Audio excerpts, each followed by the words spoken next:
Hello friends, good evening. Good evening to all of you. Voice Audible है? Voice Audible है? Video clear है? Voice Audible है dear?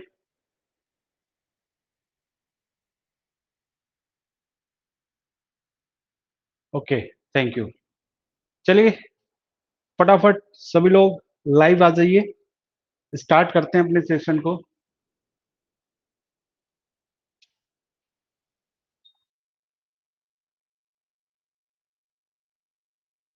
चलिए, तो बाकी लोग भी कनेक्ट हो जाएं फटाफट।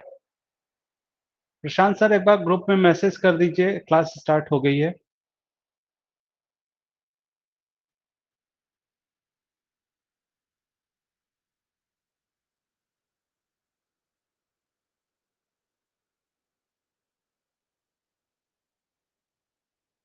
चलिए,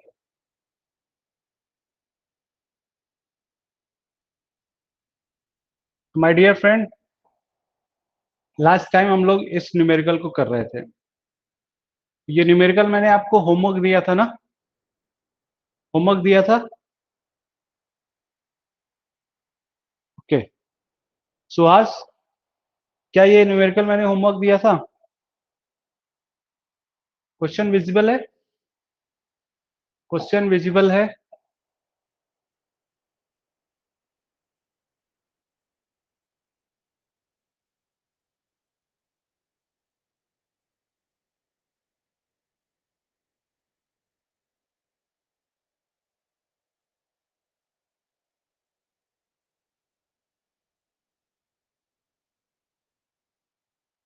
तो इसे ट्राई किया आप लोगों ने?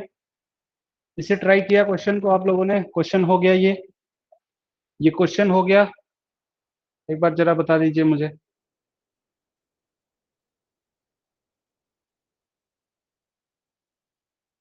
नहीं हुआ? तो चलिए इस क्वेश्चन को यहाँ पे देख लेते हैं। इस क्वेश्चन को यहाँ पे देख लेते हैं क्या है। ठीक है, चलिए। तो माय डियर फ्रेंड, चलिए स्टार्ट करते हैं इस क्वेश्चन को। The inlet and outlet condition of steam for an adiabatic steam turbine are as indicated in the figure. The notations are usually followed. ठीक है, ये आपके पास इस तरह से है। तो अगर आप स्टडी फ्लो एनर्जी इक्वेशन लगाएं, अगर आप स्टडी फ्लो एनर्जी इक्वेशन लगाएं, तो स्टडी फ्लो एनर्जी इक्वेशंस के पॉइंट ऑफ व्यू से देखा जाए तो m dot half C1 square और हाफ C2 स्क्वायर, ये काइनेटिक एनर्जी का चेंज होगा। और m dot G, m dot G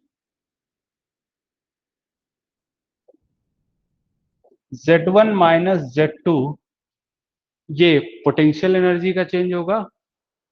और m dot H1 minus H2, ये इंथैल्पी का चेंज होगा। This is the your work output. This is the your work output for this particular turbine. Okay, now तो ये steady flow energy equation है, यहां से अपने को सॉल्व करना है। ठीक है, अब देखिए m dot half C1 square minus half C2 square. तो अब आप देख पा रहे होंगे, अब आप देख पा रहे होंगे कि यहां से C1 की वैल्यू, C1 यानी वेलोसिटी मैं कहना चाहता हूं, वेलोसिटी को V1 लिखा गया है। और यहाँ पर C2 यानी मैं V2 को बोलना चाहता हूं। तो ये आपके पास हो जाएगा, ये आपके पास डियर हो जाएगा m डॉट, चूंकि m डॉट सब में है ना, तो चाहो तो आप सभी को कॉमन ले सकते हो।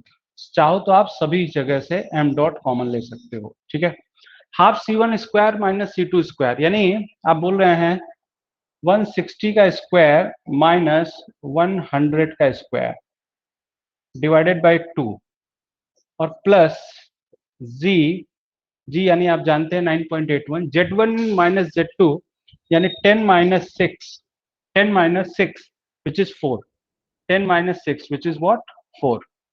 and H1 minus H2. H1 is the 3200 and H2 is the 2600. So it is 600. ये वर्क आउटपुट होगा और यहां से आपको पता है कि ये मैक्रोस्कोपिक टाइप की एनर्जी है, तो ये जो वैल्यू आएगी वो जूल में आएगी।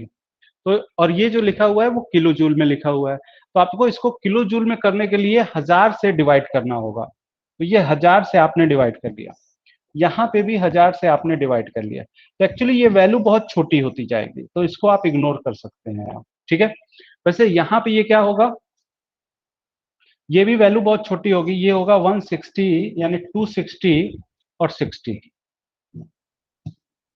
यानी ये होगा 260 एंड 60 अपॉन 2000, यानी ये जीरो ये जीरो ये जीरो गया, और आप बोल सकते हैं कि ये कैंसिल होके 0.3 हो जाएगा, और 0.3 यानी ये हो गया 7.8, and 7.8 and this is the 600, so it is 607.8, and अगर आपने मास फ्लो रेट से मल्टीप्लाई कर लिया तो ये हो गया 6, और ये हो गया,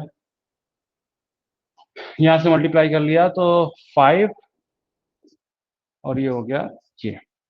ठीक है, ये आएगा किलोवाट। और अगर आप मेगावाट में चाहते हैं तो यहाँ पे पॉइंट लगा लेंगे, तो ये हो जाएगा माय डियर फ्रेंड मेगावाट। सो अगर आप चाहते हैं, ये किलोवाट है और आप मेगावाट चाहते हैं, तो 12.156 मेगावाट हो जाएगा, यानी कौन सा आंसर हो जाएगा, ये ऑप्शन हो जाएगा। तो होपफुली ये क्लियर हो गया होगा आप लोगों को, क्लियर हुआ, ये क्लियर हुआ। हाँ, तो स्टडी फ्लो एनर्जी इक्वेशंस की हेल्प से आप इसको कर सकते हैं। ठीक है, चलिए, बट ज्यादातर टाइम आप देखेंगे कि ये वेलोसिटी डेटम जो है वो नेग्लिजिबल होता है, तो इसको आप नेग्लेक्ट करके भी कर सकते थे। ठीक है ना, बट वहां पे थोड़ा सा एरर आने का चांस ज्यादा होता था। ठीक है, तो ये आपके पास माय डियर फ्रेंड हो चुका है। अब हम लोग अपने टॉपिक पे आते हैं। तो आज हम लोग को माय डियर फ्रेंड पढ़ना है,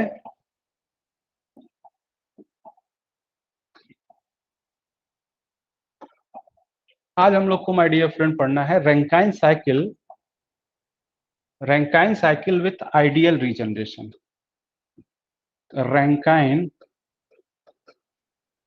cycle with ideal regeneration. Rankine cycle with ideal regeneration. आपको रैंकाइन साइकिल के बारे में पढ़ना है जब आप आइडियल रीजनरेशन कर रहे हैं, जब आप आइडियल रीजनरेशन कर रहे हैं। ठीक है, अब इसको समझते हैं जरा, क्या है आइडियल रीजनरेशन, क्या है। तो पहले एक बार मैं ब्लॉक डायग्राम बना दूं, फिर ब्लॉक डायग्राम बनाने के बाद फिर मैं आपको बताता हूं कैसे हो रहा है। ठीक है, तो माय डियर फ्रेंड, बात यह है कि अपने पास एक रैंकाइन साइकिल है। रैंकाइन साइकिल कैसी है, सिंपल सी वही अपने पास जो रहती है कि आपके पास एक बॉयलर है,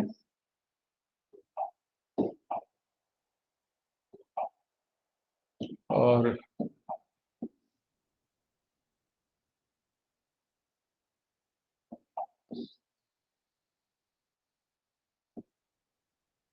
सपोज करते हैं ये बॉयलर है,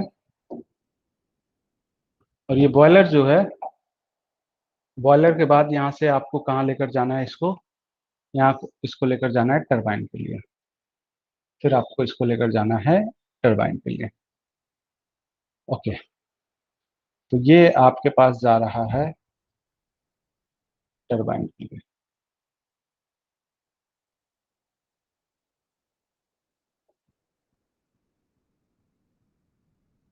माय डियर फ्रेंड, ये आपके पास टरबाइन है, जो आप सिंपल सा जानते हैं टरबाइन,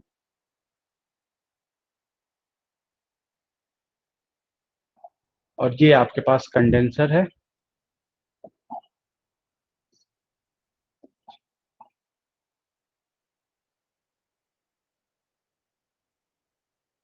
ये आपके पास माय डियर फ्रेंड पंप है। ये आपके पास पंप है।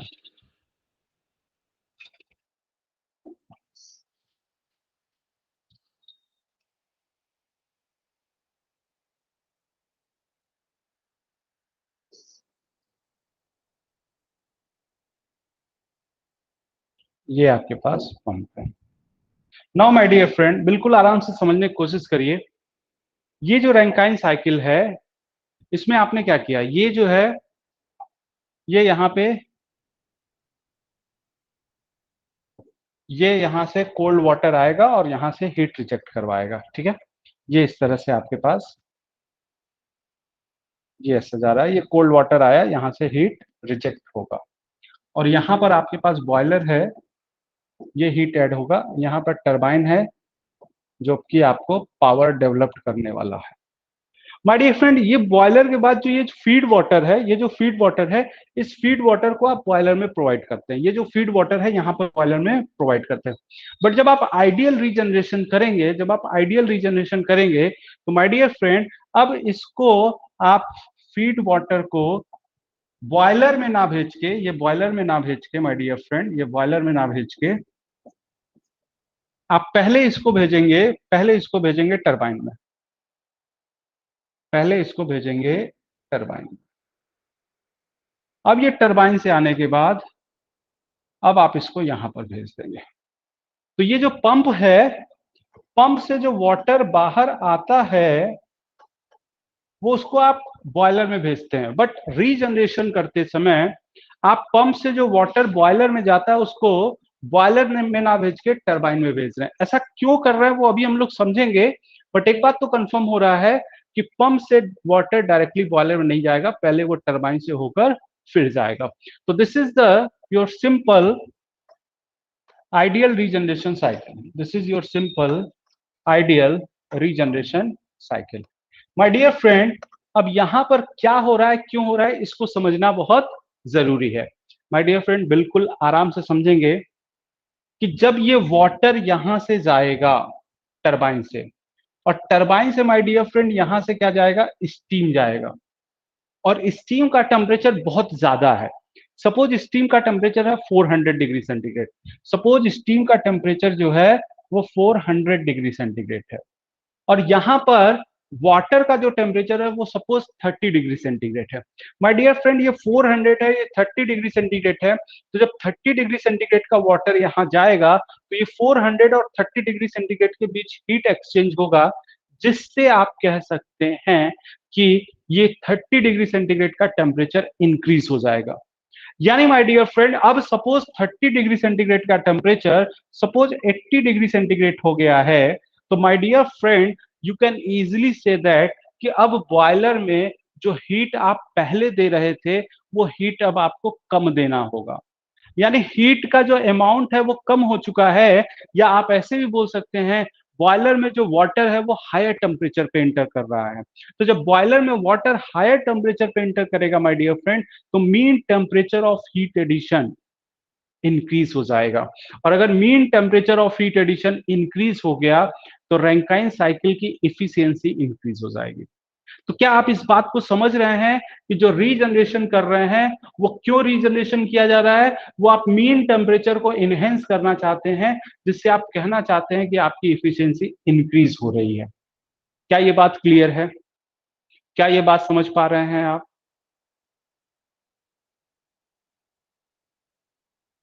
बहुत अच्छे, बहुत अच्छे। लोकेश साहब, क्या आपको ये बात क्लियर हो रही है?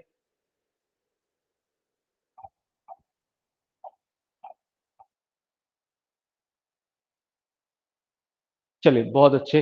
तो ये आपके पास इस तरह से हो चुका है, ठीक है। तो माय डियर फ्रेंड, ये आपके पास है। अब इसका हम लोग टीएस प्लॉट करेंगे, फिर और अच्छा क्लियर होगा आपको। इसका माय डियर फ्रेंड हम लोग टीएस प्लॉट करेंगे, फिर और अच्छा इसका क्लियर होगा, ठीक है ना। तो पंप वर्क आपको इधर से नहीं नजर आ रहा है, तो माय डियर फ्रेंड इस पंप वर्क को यहाँ से हटा लेते हैं।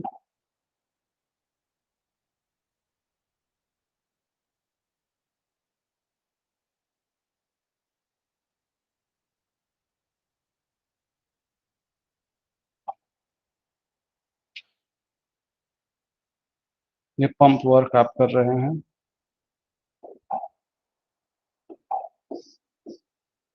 ठीक है, ये आप पंप वर्क कर रहे हैं, ओके। तो माय डियर फ्रेंड, ये आपके पास इस तरह से हो चुका है। अगर हम लोग इसका टीएस प्लॉट करें, अगर हम लोग इसका टीएस प्लॉट करें, तो माय डियर फ्रेंड टीएस के लिए आप,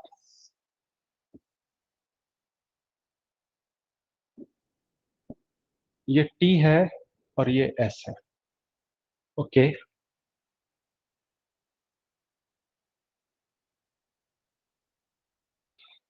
सपोज करते हैं ये अपने पास है साइकिल, ठीक है, सपोज करते हैं ये अपने पास साइकिल है।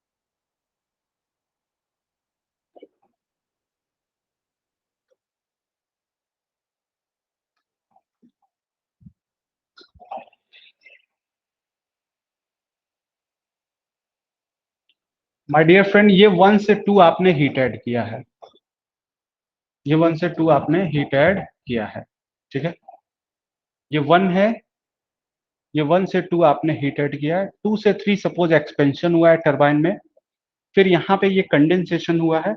4 से 5 ध्यान से समझिए, 4 पे क्या है माय डियर फ्रेंड, 4 पॉइंट पे क्या है, आपने कंडेंसेशन किया। अब ये कंडेंसेशन के बाद आप, ये कंडेंसेशन के बाद आप इसको पंप में प्रोवाइड कर रहे हैं, पंप में प्रोवाइड करेंगे तो ये 4 to 5 हुआ, ये 4 to 5 हुआ, यानी पंप ये 4 to 5 ऑपरेट कर रहा है ना। अब ये 5 के बाद ये जो लिक्विड है वो कहाँ जाएगा, टरबाइन में जाएगा, और टरबाइन में जाएगा तो इधर से जो स्टीम आ रहा होगा वो टरबाइन, और टरबाइन का जो फ्लोइंग फ्लूइड है यानी स्टीम और ये जो वाटर है उनके बीच हीट एक्सचेंज होगा, यानी 5 का टेम्परेचर राइज होगा और ये 1 पर आएगा। माय डियर फ्रेंड, अब ये आप कह रहे हैं कि अब ये जो आपने काम किया है ये टरबाइन में हीट एक्सचेंज करवाया है, कहां से कहां, 5 से 1, 5 से 1।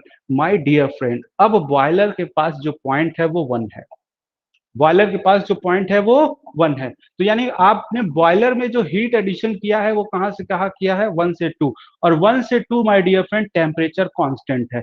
अगर टेम्परेचर कांस्टेंट है तो यू कैन इजिली से दैट कि मीन टेम्परेचर जो है वो मैक्सिमम होगा, और अगर मीन टेम्परेचर मैक्सिमम है तो इफिशियंसी जो है वो मैक्सिमम है। एक्चुअली आप क्या करना चाहते हो कि heat addition at constant temperature, heat rejection at constant temperature, यानी आप इस साइकिल को कॉर्नोट साइकिल बनाना चाहते हो जिससे इफिशियंसी मैक्सिमम हो सके। तो जो मीन टेम्परेचर है हीट एडिशन का वो मैक्सिमाइज हो चुका है, जिससे रैंकाइन साइकिल की जो इफिशियंसी है वो क्या हो चुकी है, मैक्सिमम हो चुकी है। तो क्या हम लोग कह सकते हैं कि एक simple Rankine cycle with ideal regeneration के साथ, एक simple Rankine cycle with ideal regeneration के साथ मैक्सिमम इफिशियंसी यानी कॉर्नोट की इफिशियंसी देगा, यस या नो, यस या नो फास्ट।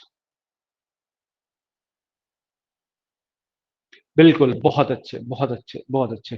तो यानी अब ये ऑब्जेक्टिव आपका क्या है, ऑब्जेक्टिव है इफिशियंसी इंक्रीज हो जाए। तो माय डियर फ्रेंड जब भी रीहीटिंग किया जाएगा तो उस समय ऑब्जेक्टिव होगा इफिशियंसी, वेरी सॉरी, रीहीटिंग किया जाएगा तो ऑब्जेक्टिव होगा वर्क आउटपुट इंक्रीज हो जाए। बट जब कभी माय डियर फ्रेंड, जब कभी my dear friend work output increase करना है तो ऑब्जेक्टिव है रीहीटिंग करना, रीहीटिंग की हेल्प से आप वर्क आउटपुट बढ़ाएंगे।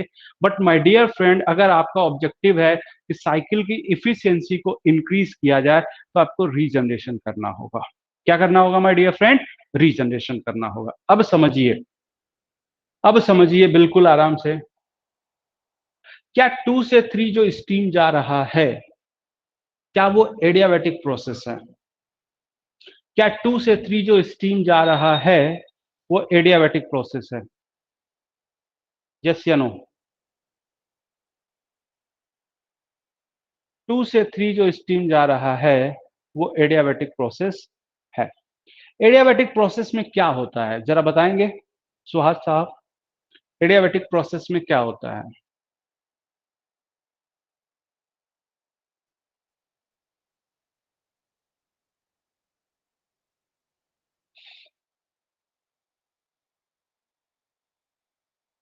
Q0, अच्छा।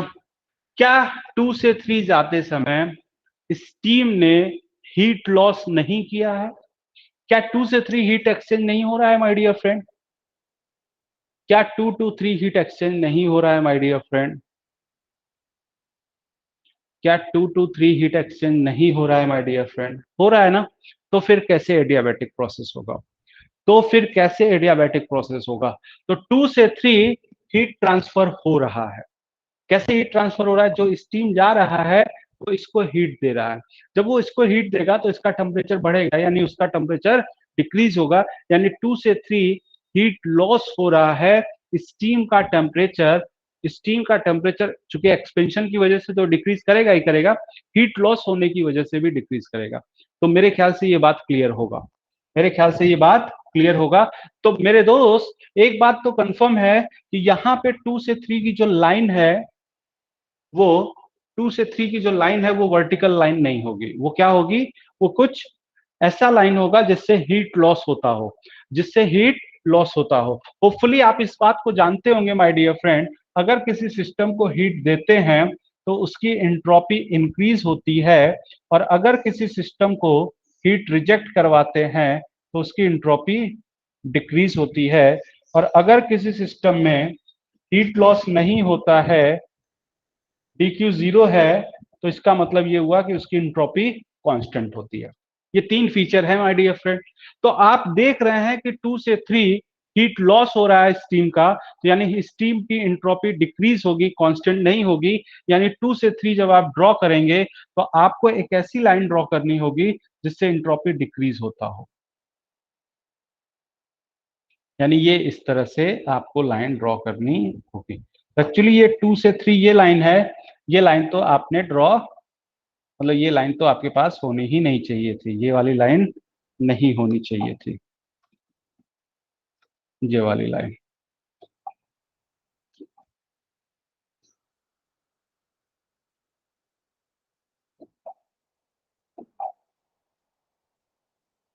ठीक है, ये वाली लाइन नहीं होनी चाहिए थी, ठीक है। और ये वाली लाइन यहां से यहां तक होनी चाहिए थी, यानी ये एक्सपेंशन होगा। अब यहीं तक एक्सपेंशन क्यों होगा? यहां से यहां एंट्रोपी डिक्रीज हुई है, फिर एंट्रोपी कांस्टेंट क्यों हो गई है? 2 से 3 के दौरान यहां तक ही एंट्रोपी डिक्रीज हुई है। सपोज ये ए है, तो या कुछ और मान लीजिए, सपोज ये 3 डैश है, तो 3 डैश तक ही एंट्रोपी डिक्रीज हुई है। फिर उसके बाद एंट्रोपी कांस्टेंट क्यों हुई है? क्योंकि माय डियर फ्रेंड आप समझिए, सपोज ये टरबाइन है, सपोज ये टरबाइन है, और टरबाइन से इधर से ये स्टीम जा रहा है, और इधर से ये जो वाटर जा रहा है माय डियर फ्रेंड, यहां से लेकर यहां तक, यहां से लेकर यहां तक जो स्टीम है वो हीट एक्सचेंज करेगा। बट अगर यहां पे उसके पास वाटर नहीं है तो वो स्टीम हीट एक्सचेंज करेगा? बिल्कुल नहीं करेगा। और अगर इस पार्ट में वो हीट एक्सचेंज नहीं करेगा my dear friend, you can easily say that यहां पर एंट्रोपी कांस्टेंट होने वाली है। इसलिए आपने कुछ एंट्रोपी डिक्रीज कराया है, बट कुछ हिस्से में एंट्रोपी कांस्टेंट है। माय डियर फ्रेंड, क्या ये बात क्लियर हो रही है? क्या ये बात क्लियर हो रही है? फास्ट। Okay, very good. तो ये आपके पास इस तरह से हो चुका है। Okay, one more thing.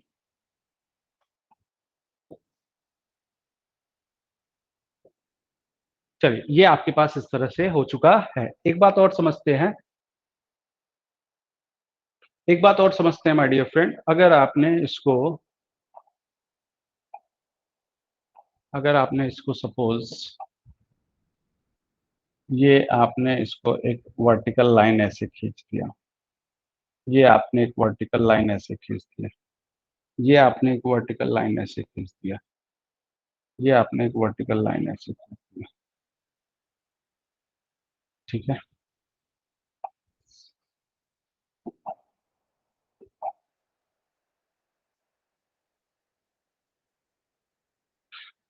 Okay, listen my dear friend, बिल्कुल आराम से।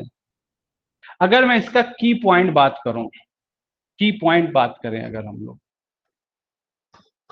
कि क्या क्या की पॉइंट है, तो सबसे पहला की पॉइंट है मीन टेम्परेचर जो है हीट एडिशन का इंक्रीज हो रहा है, जिसकी वजह से इफिशियंसी इंक्रीज हो रही है, ठीक है। तीसरा की पॉइंट बताइए आप मुझे, आपको यहां पे क्या नजर आ रहा है? तीसरा की पॉइंट बताइए आप मुझे, आपको कुछ नजर आ रहा है तीसरा की पॉइंट में? सुहास साहब,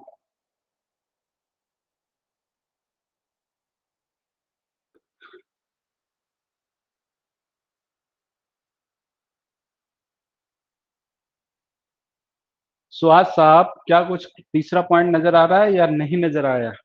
कोई आइडिया है?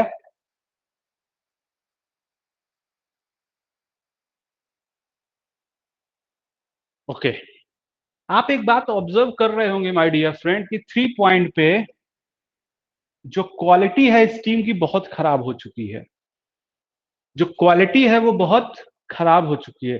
तो क्या ये सुटेबल होगा एक्चुअल प्रैक्टिस के पॉइंट ऑफ व्यू से? क्या ये सुटेबल होगा एक्चुअल प्रैक्टिस के पॉइंट ऑफ व्यू से?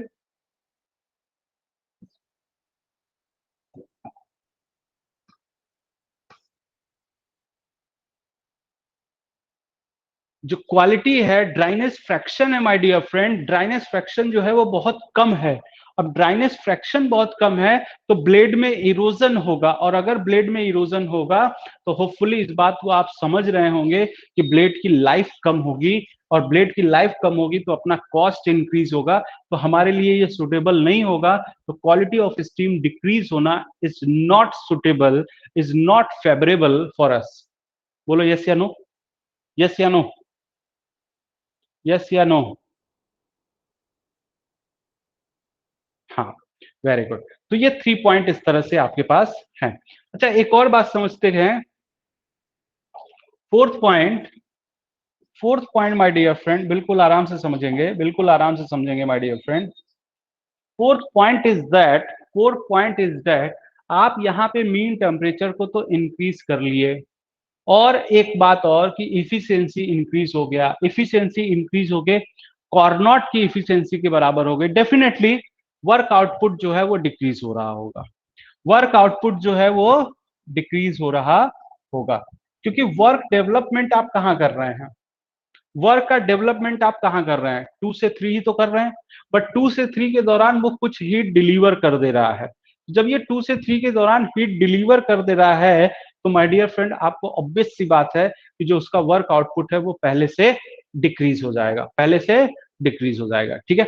अच्छा my dear friend, fifth point कि आइडियल रीजनरेशन क्यों प्रैक्टिकली पॉसिबल नहीं हो पाया, क्योंकि क्योंकि माय डियर फ्रेंड आप देखिए कि टरबाइन खुद में ही इटसेल्फ अपने आप में ही वो एक बहुत ही कॉम्पैक्ट डिवाइस है।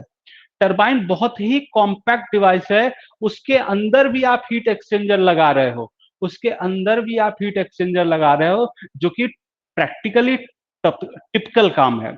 तो practically it is not possible कि आप एक हीट एक्सचेंजर को टरबाइन के अंदर लगा दो, क्योंकि टरबाइन खुद में भी एक बहुत ही कॉम्पैक्ट होता है। तो इसका मतलब ये हुआ माय डियर फ्रेंड कि आप हीट एक्सचेंजर, जो आप सोच रहे हो कि मैं हीट एक्सचेंजर लगाकर वाटर को इधर से पास करा दूंगा, स्टीम को इधर से पास करा दूंगा और अपना हीट एक्सचेंज हो जाएगा, तो प्रैक्टिकली वो पॉसिबल नहीं हो पाएगा, क्योंकि वो तो ब्लेड के ऊपर से गुजरेगा और वहां पर आप हीट एक्सचेंजर नहीं लगा पाएंगे।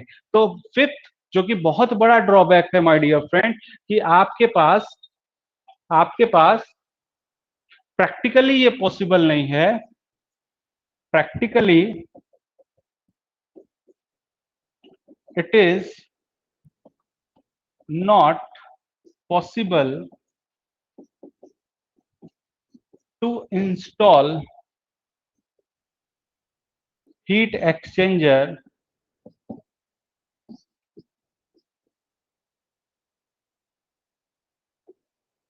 within the turbine, within the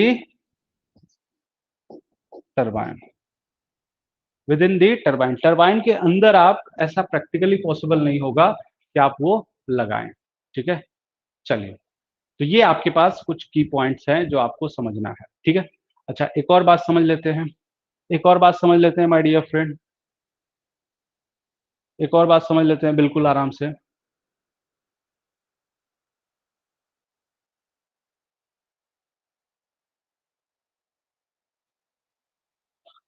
हाँ, थोड़ा आपको भी विजिबल होना चाहिए। चलिए, तो ये आपके पास इस तरह से हो गया। फोर्थ पॉइंट, फोर्थ पॉइंट में क्या दिक्कत है? Work output decreases. बहुत अच्छे, फोर्थ पॉइंट ये कह रहा है कि वर्क आउटपुट इंक्रीज हो रहा है मगर work output decreases. Work output जो होगा वो डिक्रीज कर जाएगा। हाँ, ठीक है, वर्क आउटपुट जो है वो डिक्रीज हो जाएगा। ठीक है, होपफुली अभी कोई दिक्कत नहीं होगी। दोस्तों ये बताओ आप, ये 5 से 1 जो है वो हीट रिसीव कर रहा है और 2 से 3 डैश जो है वो हीट डिलीवर कर रहा है। My dear friend, my dear friend, my dear friend, अगर आप सोचें कि आप चाहते हैं कि साहब एडियाबैटिक प्रोसेस हो, तो एडियाबैटिक प्रोसेस, सॉरी, आप चाहते हैं, वेरी सॉरी, रिवर्सिबल प्रोसेस हो, रिवर्सिबल प्रोसेस हो, तो रिवर्सिबल प्रोसेस कब होगा? जब रिवर्सिबल प्रोसेस कब होगा, मैं यहां पर एक छोटी सी बात बता दूं। रिवर्सिबल प्रोसेस तब होता है माय डियर फ्रेंड, जब यूनिवर्स की एंट्रोपी का चेंज जीरो होता है, तो ये होता है रिवर्सिबल प्रोसेस। तो ये होता है रिवर्सिबल प्रोसेस।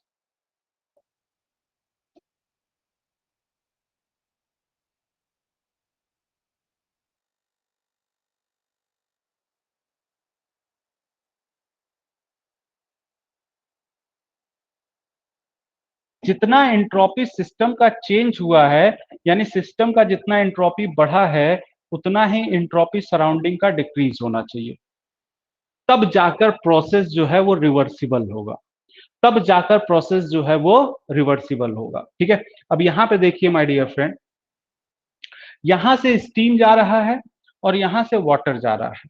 तो जब स्टीम जाएगा या जब वाटर जाएगा, तो वाटर जब जाएगा यानी 5 to 1 जब होगा, तो उसकी इंट्रोपी बढ़ेगी क्योंकि वो हीट रिसीव कर रहा है। और यहां से स्टीम जब आएगा तो उसकी इंट्रोपी डिक्रीज होगी क्योंकि वो हीट रिजेक्ट कर रहा है। माय डियर फ्रेंड, इस बात में कोई डाउट नहीं होगा कि ये जो इंट्रोपी का चेंज हुआ और ये जो इंट्रोपी का चेंज हुआ, अगर आप आइडियल बोलना चाहते हैं तो ये इंट्रोपी का चेंज और ये इंट्रोपी का चेंज एक जैसा होना चाहिए, एक जैसा होना चाहिए। बोलो यस या नो। ये इंट्रोपी का चेंज एक जैसा होना चाहिए अगर आप आइडियल रीजनरेशन करेंगे। आइडियल रीजनरेशन तभी हो पाएगा जब रिवर्सिबल प्रोसेस होगा। रिवर्सिबल प्रोसेस होने के लिए जितना सिस्टम की इंट्रोपी बढ़ेगी उतना ही सराउंडिंग की घटनी चाहिए। तो ये इंट्रोपी का चेंज दोनों के लिए सेम होगा। ये बात क्लियर है या नहीं है? ये बात क्लियर है या नहीं है? बहुत अच्छे। तो यानी दोस्तों आप ये कह सकते हैं कि जो डेल्टा S1 है, जो डेल्टा S1 है और जो डेल्टा S2 है, वो दोनों की जो वैल्यू होगी वो क्या होगी माय डियर फ्रेंड? सेम होगी। अच्छा, एक और बात, एनर्जी कंजर्वेशन से आप क्या कह सकते हैं? एनर्जी कंजर्वेशन से आप क्या कह सकते हैं कि जो एरिया ये वाला है, बिल्कुल आराम से, कोई जल्दीबाजी नहीं है, जो एरिया ये वाला है, दूसरा कलर मैं सेलेक्ट कर लूं, जो एरिया ये है, जो एरिया ये है, ये एरिया इस बात का रिप्रेजेंटेशन है कि क्या हीट ट्रांसफर हुआ। और जो एरिया ये है,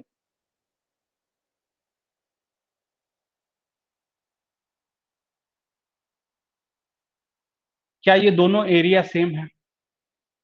क्या ये दोनों एरिया सेम हैं? क्या ये दोनों एरिया सेम होगा?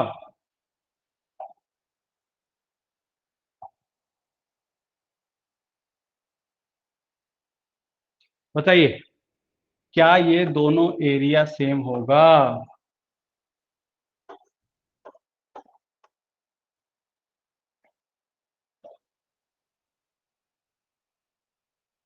सुहास,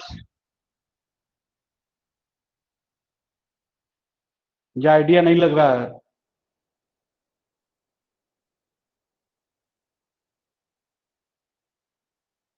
क्या ये दोनों एरिया सेम होगा? कोई आइडिया है?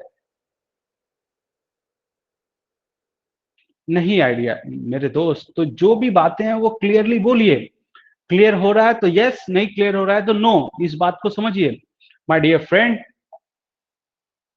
जब 2 से 3 चलेगा और ये 5 से 1 चलेगा, तो कंजर्वेशन ऑफ एनर्जी क्या कहता है? जितना ये हीट इसको प्रोवाइड करेगा, जितना ये हीट इसको डिलीवर करेगा, उतना ही तो ये हीट रिसीव करेगा। तो जितना ये 2 से 3 हीट डिलीवर कर रहा है, हीट प्रोवाइड कर रहा है, उतना ही 5 से 1 हीट रिसीव कर रहा है। तो हीट डिलीवर या हीट गेन बराबर हीट लॉस।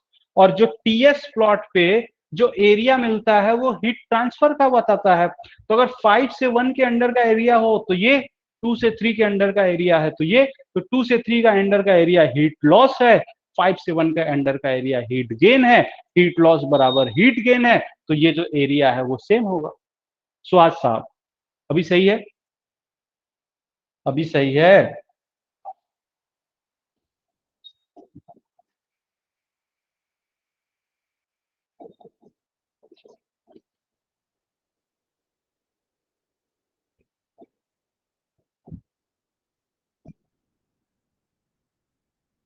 यस, बहुत अच्छे।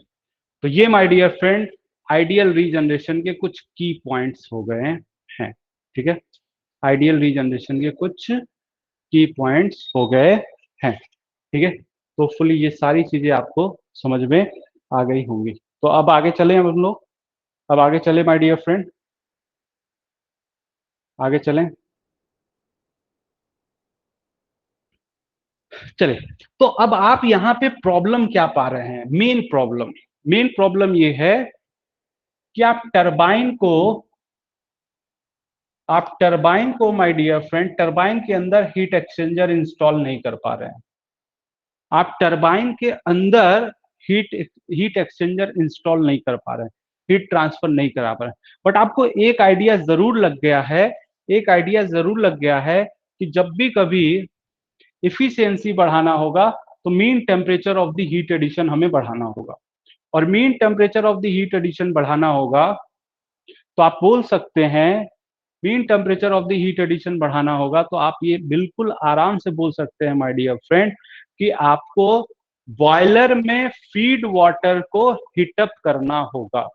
अगर बॉयलर के वाटर को पहले से हीटअप कर लिया बॉयलर के अंदर जाने से पहले, तो बॉयलर में हीट एडिशन का जो अमाउंट है वो कम हो जाएगा। या आप ऐसे भी बोल सकते हैं कि बॉयलर में जो वाटर है पहले से ज्यादा टेम्परेचर पे जाएगा, तो जो अब होगा मीन टेम्परेचर वो पहले से इंक्रीज हो जाएगा। सो माय डियर फ्रेंड, आपका मीन टेम्परेचर तभी राइज हो पाएगा जब ऐसी बातें होंगी। तो होपफुली ये बात क्लियर होगा, होपफुली ये बात क्लियर होगा। ठीक है, ठीक है, चलें आगे, चलें आगे। हाँ, अब दोस्तों समझिए इस बात को।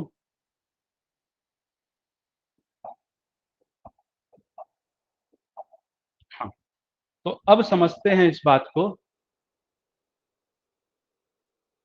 आपको विजिबल भी होना चाहिए सही से। ठीक है, चलिए। तो अब हम लोग बात करना चाहते हैं माय डियर फ्रेंड प्रैक्टिकल। इसको तो मैं रफ कर लेता हूं, इसको मैंने आपको समझाने के लिए बनाया था। अब हम लोग माय डियर फ्रेंड बात करना चाहते हैं Bretton, very sorry, Rankine cycle, Rankine cycle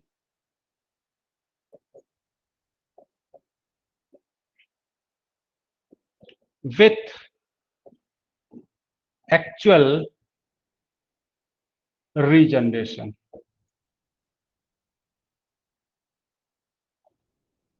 Rankine cycle with actual regeneration. यानी आप चाहते हैं कि भैया प्रैक्टिकल तो नहीं पॉसिबल है, सॉरी थ्योरेटिकल तो नहीं पॉसिबल है, आइडियल तो नहीं पॉसिबल है, बट प्रैक्टिकल में क्या हो रहा है उसके बारे में समझते हैं। ठीक है, तो चलिए प्रैक्टिकल में क्या हो रहा है उसके बारे में समझ लेते हैं हम लोग। ठीक है, तो एक बार मैं डायग्राम बना ले रहा हूं, फिर मैं आपको बताता हूं। ठीक है, तो माय डियर फ्रेंड,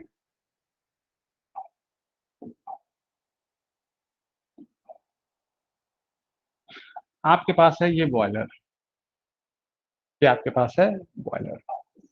अब इस बॉयलर में आप इसको वाटर को हीटअप करते हैं, और ये जो वाटर का हीटअप होता है ये जाता है स्टीम बनकर टरबाइन में।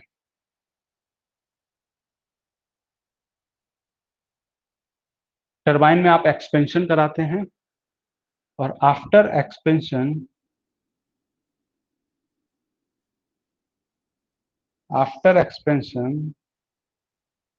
ये जाता है इस तरह से।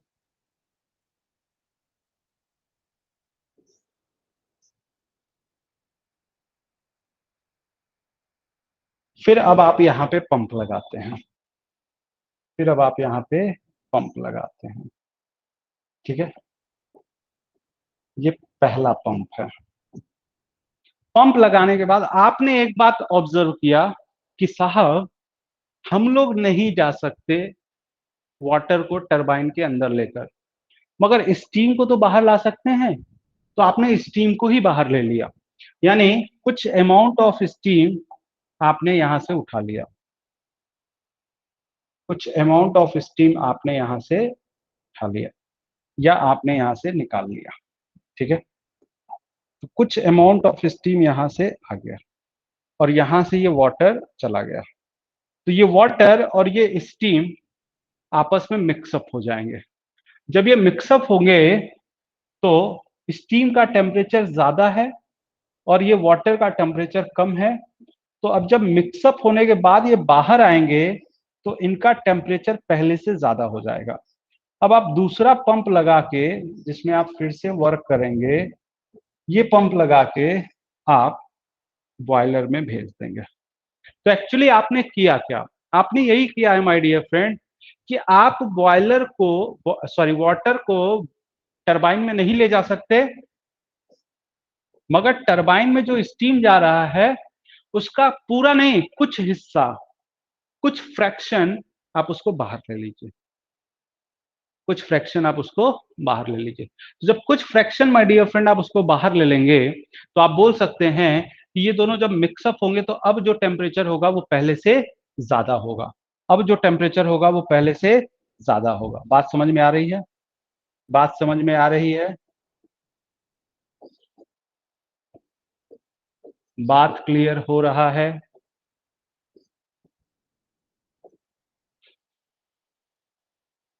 और माय डियर फ्रेंड, ये जो है चैम्बर जिसमें आप स्टीम और वाटर को हीटअप कर रहे हैं, इस चैम्बर को क्यों रखा है आपने? ये जो फीड वाटर जा रहा था उसको ये हीटअप कर दे, तो जो फीड वाटर जा रहा था उसको ये हीटअप कर दे, तो इसलिए इसको बोला जाता है my dear friend feed water heater, feed water heater. क्या बोला जाता है my dear friend? Feed water heater. So it is a feed water heater. तो माय डियर फ्रेंड ये आपके पास इस तरह से एक्चुअल रीजनरेशन हो गया है। क्या हो गया my dear friend? Actual regeneration हो चुका है। अब इसका मैं टीएस प्लॉट बनाऊंगा, फिर आपको थोड़ा सा और अच्छा आइडिया लगेगा। ठीक है, तो ये माय डियर फ्रेंड हो चुका है। देखिए समझिए, अब इसका मैं टीएस प्लॉट करना चाहता हूं। अब इसका मैं my dear friend TS plot करना चाहता हूं। ठीक है, टेम्परेचर और एंट्रोपी, टेम्परेचर और एंट्रोपी। ठीक है, तो एक बार मुझे ये बनाना होगा ऐसा। ओके माय डियर फ्रेंड, बिल्कुल आराम से,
एक बार मैं डायग्राम बना लूं माय डियर फ्रेंड, फिर बात करते हैं। ठीक है, ये है 1, ये है 1, जहां से आपने हिटअप करके 2 पे ले गए थे आप। एक बार मैं नाम दे दूं, फिर और अच्छा समझ में आएगा। ये 4, ये 5, ये 6 और ये 7। Okay, this is the 1, 2, 3, 4, 5, 6, 7। आराम से समझेंगे माय डियर फ्रेंड। 1 से 2, सपोज एम मास चल रहा था, 1 से 2 बॉयलर में हिटअप हुआ, 2 से 3 उसका एक्सपेंशन हुआ, बट 6 पॉइंट पे कुछ मास फ्लोरेट को आपने एक्सट्रैक्ट कर लिया, कुछ निकाल लिया मास फ्लोरेट को। तो मास फ्लोरेट क्या हो गया माय डियर फ्रेंड, कुछ एक्सट्रैक्ट हो गया। तो जब मास फ्लोरेट कुछ एक्सट्रैक्ट हो गया यहाँ पे, तो बाकी जो है वो इधर फ्लो कर गया। सपोज एम आप फ्लो करा रहे थे साइकिल में, M1 आपने निकाल लिया, तो अब कंडेंसेशन के लिए कितना जाएगा, कंडेंसेशन के लिए जाएगा M-M1। कितना जाएगा माय डियर फ्रेंड, M-M1। तो अब 3 से 4 आपने कंडेंसेशन किया, 4 से 5 आपने पंप लगा के प्रेशर बढ़ा लिया। तो 4 से 5 माय डियर फ्रेंड आपने पंप लगा के प्रेशर बढ़ा लिया है। नाउ आपके पास 5 है, और टरबाइन के साथ जो एक्सपेंशन के बाद निकाल रहे हो आप, पार्शियली एक्सपेंशन के बाद, वो 6 है, और 6 का टेम्परेचर 5 के टेम्परेचर से ज्यादा है। तो अब 5 और 6 के बीच हीट एक्सचेंज होगा, तो ये 5 का टेम्परेचर बढ़ के कहां पर आ गया माय डियर फ्रेंड, 7 पे आ गया। तो यानी ये जो पॉइंट है वो फीड वाटर हीटर से मिलने के बाद का पॉइंट है। यानी आफ्टर 7 दोनों मास फ्लो रेट मिल चुके हैं, अब पूरा का पूरा मास फ्लो रेट फ्लो करेगा। फिर आपने पंप लगा लिया और फिर उसके बाद बॉयलर में भेज दिया। तो ये आपके पास पूरी की पूरी एक्चुअल रैंकाइन साइकिल हो चुकी है। क्या हो चुकी है my dear friend, actual Rankine cycle with regeneration, मतलब Rankine cycle with actual regeneration. तो ये आपके पास इस तरह से हो चुका है। मास फ्लो रेट कंडेंसेशन के लिए कम है, तो आपको बिल्कुल आइडिया लग गया होगा कि जब अब कंडेंसर जो है वो पहले से कॉम्पैक्ट होगा, पहले से छोटा होगा, क्योंकि जो पहले मास फ्लो रेट आ रहा था बिना रीजनरेशन के, अब जो मास फ्लो रेट आएगा वो थोड़ा सा छोटा हो जाएगा, क्योंकि कुछ मास फ्लो रेट आपने एक्सट्रैक्ट कर लिया है। ठीक है, अब माय डियर फ्रेंड यहां से इस तरह से मिलने के बाद अब ध्यान से समझिए, अगर आप ये अरेंजमेंट नहीं करते तो आपके पास ये इस तरह से आता और ये इस तरह से जाता। तो आप अब यहां से लेकर यहां तक हिटअप कर रहे होते, मगर अब कहां से कहां तक हिटअप कर रहे हैं, यहां से लेके यहां तक हिटअप कर रहे हैं। तो my dear friend definitely mean temperature जो होगा वो क्या हो जाएगा, इंक्रीज हो जाएगा। तो मेरे दोस्त एक्चुअल रीजनरेशन करने से यहाँ पे आप देख पा रहे होंगे कि मीन टेम्परेचर जो है वो इंक्रीज हो चुका है। तो मीन टेम्परेचर अगर इंक्रीज हो गया माय डियर फ्रेंड, तो इफिशियंसी जो होगी वो इंक्रीज हो जाएगी। तो मीन टेम्परेचर इंक्रीज हो जाएगा एंड इफिशियंसी इंक्रीज हो जाएगी। क्या कोई डाउट है, क्या कोई डाउट है, या एवरीथिंग इज क्लियर? बोलिए fast, is everything is clear?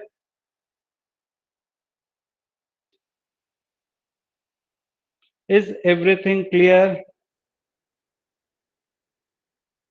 Very good Suhas साहब। तो ये आपके पास एक्चुअल हो गया। आपको ये पता था कि साहब हम लोग नहीं जा सकते वाटर को लेकर टरबाइन में, तो टरबाइन से स्टीम को बाहर ले लेते हैं। तो मीन टेम्परेचर मेरे दोस्त इंक्रीज हो जाने से जो है इफिशियंसी जो है वो इंक्रीज हो चुकी है। तो ये आपके पास एक्चुअल साइकिल हो चुका है। अब माय डियर फ्रेंड एक क्वेश्चन आया हुआ है बहुत ही प्यारा, उस क्वेश्चन को कर लेते हैं जरा। तो क्वेश्चन कहाँ गया, ये क्वेश्चन है, question number 13। Question number 13 visible है? क्वेश्चन नंबर 13 विजिबल है क्या? क्वेश्चन में कहीं पे दिक्कत है विजिबिलिटी में? विजिबल है सुहास साहब? Okay very good. अब इस क्वेश्चन को ट्राई करिए, बहुत ही प्यारा क्वेश्चन है।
कोई आइडिया लग रहा है सुहास? सुहास कोई आइडिया लग रहा है?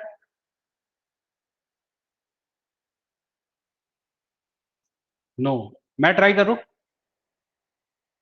मैं ट्राई करूं?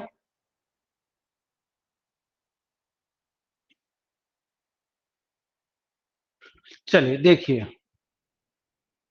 क्वेश्चन समझिए, क्वेश्चन क्या कह रहा है। क्वेश्चन ये कह रहा है माय डियर फ्रेंड, एक थर्मल पावर प्लांट है जिसमें रीजनरेशन हो रहा है, ठीक है, और फीड वाटर हीटर लगा हुआ है। स्पेसिफिक इंथैल्पी H1 की दी गई है 2800, H2 की दी गई है 2200।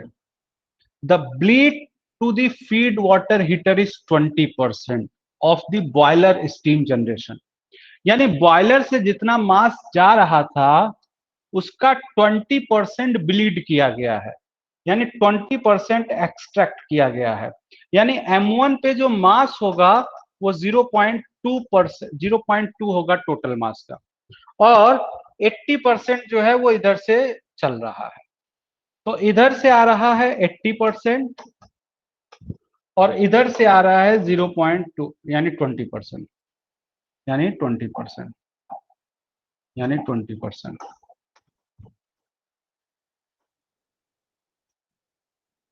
और ये इधर से जा रहा है। अच्छा, इधर से जब जाएगा तो ये 20 और ये 80 मिलके 100% हो जाएंगे, यानी टोटल मास हो जाएगा। क्या यहां तक कोई दिक्कत है? क्या इसमें कोई दिक्कत है? क्या इसमें कोई दिक्कत है? नो। अब समझिए, अगर आप कंजर्वेशन ऑफ एनर्जी लगाएं तो ये आपके पास फीड वाटर हीटर है, ये आपके पास फीड वाटर हीटर है। और अगर आप कंजर्वेशन ऑफ एनर्जी लगाएं तो ये M1, M2 और ये M3 या M, तो आप क्या बोल सकते हैं माय डियर फ्रेंड कि M1H1 कंजर्वेशन ऑफ एनर्जी है माय डियर, और M2H2 will be equal to M3H3। यानी माय डियर फ्रेंड, यहां पे जो एनर्जी आया, यहां से जो एनर्जी आया, दोनों एनर्जी मिलके इस एनर्जी के बराबर होंगे। तो M1H1 M2H2 will be equal to M3H3। बोलो क्लियर है? बोलो क्लियर है साहब? क्लियर है? क्लियर है? Very good. तो my dear friend, M1H1, what is M1H1? M1H1 is 0.2 M and H1 is what? 2800 plus M2H2 यानी 0.8 M इंटू H2 की वैल्यू 200 है, will be equal to M3 की वैल्यू M है और H3 अपने को निकालना है। तो माय डियर फ्रेंड, M सभी जगह से गायब हो चुका है। ये हो गया 560, ये हो गया 160 is the H3, so H3 becomes 720 kilojoule पर केजी, 720 किलोजूल पर केजी। तो ये वैल्यू अगर नहीं नजर आ रही है आपको, ये वैल्यू अगर नहीं नजर आ रही है तो आप यहीं पे इसके आगे लिख लीजिए 720।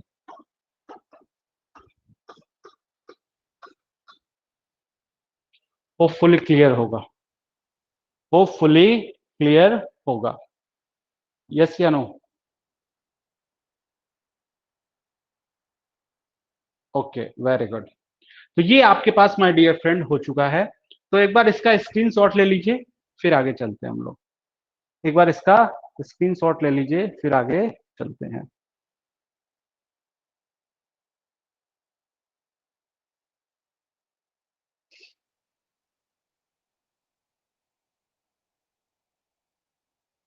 डन, बहुत अच्छे, बहुत अच्छे, बहुत अच्छे। चलिए, तो अब दोस्तों, अब हम लोग को पढ़ना है अपना next topic.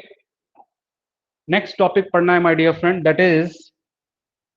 That is gas power plant. That is what? Gas power plant, gas power plant.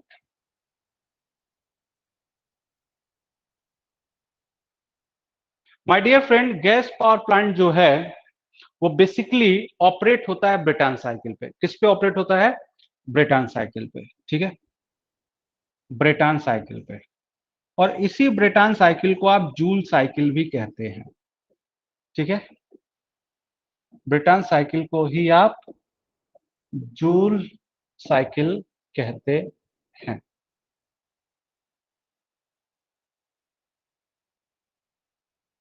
चलिए, तो गैस पावर प्लांट जिसको आप ब्रेटन साइकिल कहते हैं, और ब्रेटन साइकिल को ही आप क्या कहते हैं? जूल साइकिल कहते हैं। वेलकम है तेजस साहब।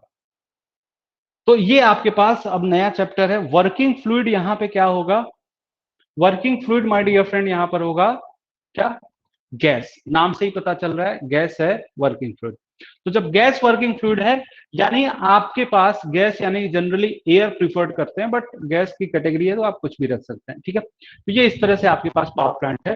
ब्रेटन साइकिल या जूल साइकिल पे काम करेगा। इससे पहले जो आप पढ़ रहे थे वो स्टीम पावर प्लांट पढ़ रहे थे, और steam power plant Rankine cycle पे ऑपरेट होता है।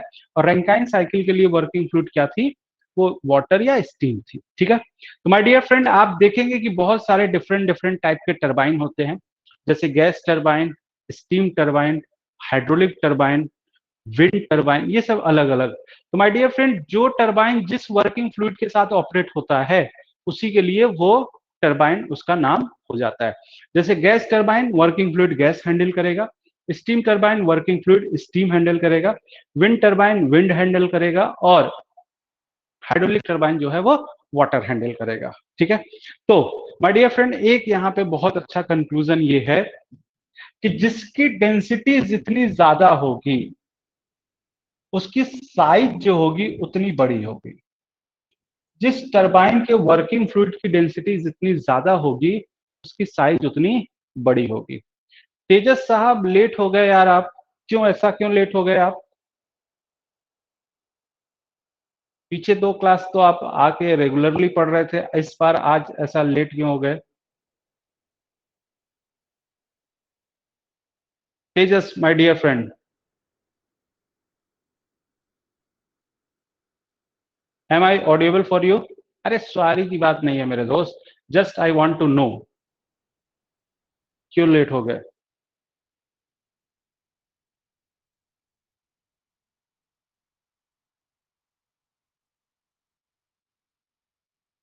अच्छा, कितनी स्ट्रेंथ होगी यार आप लोग के क्लास की? बहुत कम बच्चे आते हैं पढ़ने के लिए।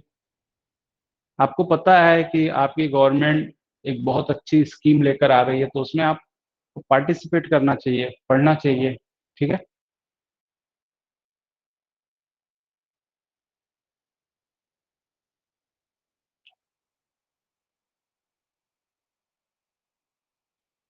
ओके, हाँ खैर ठीक है, अच्छा। तो चलिए हम लोग अपने टॉपिक पे आते हैं। तो मैं ये बात करना चाहता हूं कि हाँ, कि जो भी टरबाइन का वर्किंग फ्लूइड जितना डेंसर होगा उसकी साइज उतनी बड़ी होगी। यानी आपके पास जो भी टरबाइन है, जैसे हाइड्रोलिक, स्टीम, गैस, ये सब जो टरबाइन है, माय डियर फ्रेंड, अगर ध्यान दिया जाए तो सबसे डेंसर वर्किंग फ्लूइड किसका है? हाइड्रोलिक टरबाइन का। तो जो हाइड्रोलिक टरबाइन है उसकी rotational speed my dear friend बहुत कम होती है। उसकी रोटेशनल स्पीड 300 आरपीएम तक ही रहती है। मगर जो विंड टरबाइन, वेरी सॉरी, जो गैस टरबाइन है, वर्किंग फ्लूइड गैस है, और इसकी my dear friend working fluid बहुत लाइटर है, तो इसका साइज बहुत छोटा है। और जब साइज बहुत छोटा होगा माय डियर फ्रेंड, तो आपको पता है कि लाइटर कंपोनेंट का, लाइटर डिवाइसेस का आप रोटेशनल स्पीड ज्यादा कर सकते हैं। अगर हैवियर डिवाइस होगा तो उसका रोटेशनल स्पीड ज्यादा रखेंगे तो नॉइज एंड वाइब्रेशंस होंगे, जिसमें फेल्योर होने के चांसेस बढ़ जाएंगे। बट जब लाइटर होगा माय डियर फ्रेंड, लाइटर होगा, तो आप इजीली कह सकते हैं कि लाइटर में रोटेशनल स्पीड बढ़ा सकते हैं। तो गैस टरबाइन का सबसे बड़ा एडवांटेज ये है कि ये लाइटर है, तो इसकी रोटेशनल स्पीड बहुत ज्यादा होती है। My dear friend, gas turbine की जो रोटेशनल स्पीड होती है वो 25,000 आरपीएम तक हो सकती है। 25,000 आरपीएम तक हो सकती है my dear friend. This is the basic advantage for the gas turbine और गैस पावर प्लांट। दूसरा एडवांटेज ये है कि वर्किंग फ्लूइड बहुत लाइटर है, तो इसका साइज छोटा होगा। साइज छोटा होगा तो ये जो पावर प्लांट है रिलेटिवली कॉम्पैक्ट होगा, और जब कॉम्पैक्ट होगा, हल्का होगा, तो आप कह सकते हैं कि इसको एयरक्राफ्ट में आप यूज कर सकते हैं। तो माय डियर फ्रेंड, एयरक्राफ्ट को यूज करने के पॉइंट ऑफ व्यू से देखा जाए तो सबसे अच्छी जो डिवाइस मानी जाएगी, सबसे अच्छा पावर प्लांट जो माना जाएगा, वो क्या माना जाएगा? गैस पावर प्लांट माना जाएगा। तो होपफुली इस बात को आप समझ रहे होंगे। ठीक है, क्लियर है? क्लियर है माय डियर फ्रेंड? हाँ, बहुत अच्छे। तो अब दोस्तों आपके पास दो साइकिल है यहाँ पे, एक ओपन ब्रेटॉन साइकिल है और एक क्लोज्ड ब्रेटॉन साइकिल है। ओपन ब्रेटॉन साइकिल है और एक क्लोज्ड ब्रेटॉन साइकिल है। माय डियर फ्रेंड, अपने को तो क्लोज्ड ब्रेटॉन साइकिल ही पढ़ना है, बट एक बार ओपन ब्रेटॉन साइकिल के बारे में ही पढ़ सकते हैं। ठीक है ना? चलिए, तो open Brayton cycle,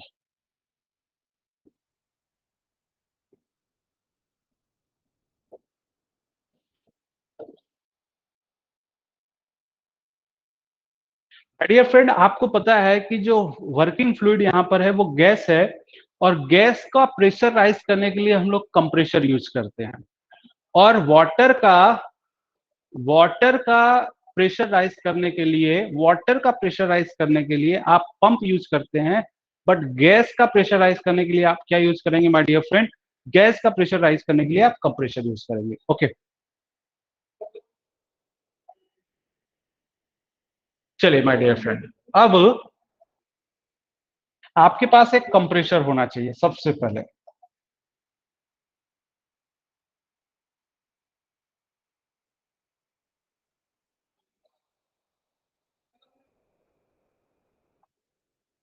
my dear friend,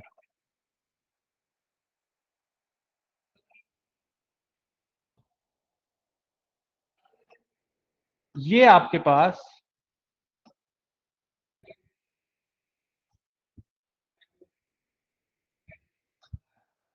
combustion chamber,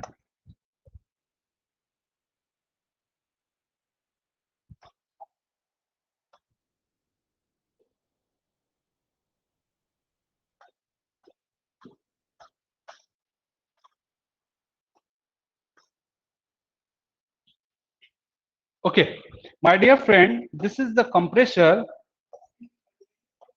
and this is the turbine, and this is my dear friend open Brayton cycle. Open Brayton cycle, open Brayton cycle, suppose ये 1 है, ये 2 है, ये 3 है और ये 4 है। माय डियर फ्रेंड, ये कंबशन चैम्बर है जो कि कांस्टेंट प्रेशर पे ऑपरेट होगा, और कंबशन चैम्बर में आप हीट ऐड करेंगे। माय डियर फ्रेंड, 1 से 2 आपने कंप्रेशन किया है, 1 से 2 आपने कंप्रेशन किया है, और जो कंप्रेशन हुआ है my dear friend, compression reversible adiabatic manner में हुआ है। ठीक है, तो 1 से 2 आपने रिवर्सिबल एडियाबैटिक मैनर में कंप्रेशन किया है, 2 से 3 कांस्टेंट प्रेशर पर हीट ऐड हुआ है, 3 से 4 आपने रिवर्सिबल एडियाबैटिक मैनर में एक्सपेंशन किया है टरबाइन पे, जिसमें आपको पावर डेवलप हो रहा है। अब ओपन ब्रेटॉन साइकिल में खास बात ये होगी माय डियर फ्रेंड, कि जो भी आप कंबशन चैम्बर में एयर को जलाए हो आप, उसके बाद उसको यूटिलाइज करने के बाद उसको आपने क्या कर दिया है? रिजेक्ट कर दिया। अब नया फ्रेश एयर जाएगा और फिर से यहाँ पे फ्यूल के साथ बर्न होगा, यहाँ पावर डेवलप करेगा, फिर रिजेक्ट हो जाएगा, फिर नया फ्यूल जाएगा, और ये इस तरह से कंटिन्यूअसली ऑपरेट होता रहता है। तो माय डियर फ्रेंड, यहाँ पर एयर जो है वो रिसाइकिल नहीं होता है, एक फ्रेश एयर बार बार यहाँ पर जाएगा। ठीक है। तो this is my dear friend open Brayton cycle. ठीक है, अब क्लोज्ड ब्रिटान साइकिल के बारे में अगर बात करें, बट उससे पहले इसका पीवी और टीएस प्लॉट देख ले माय डियर फ्रेंड। क्या देख लिया जाए? पीवी और टीएस।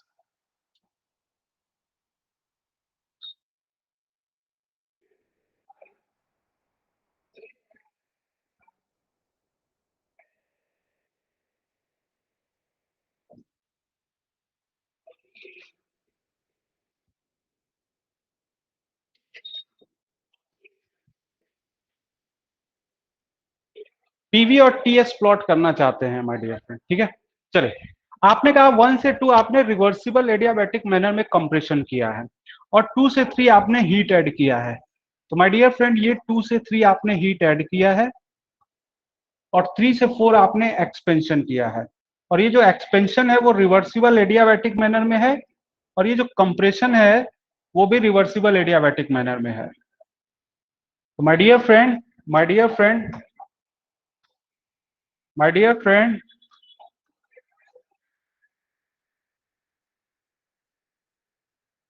ये आपके पास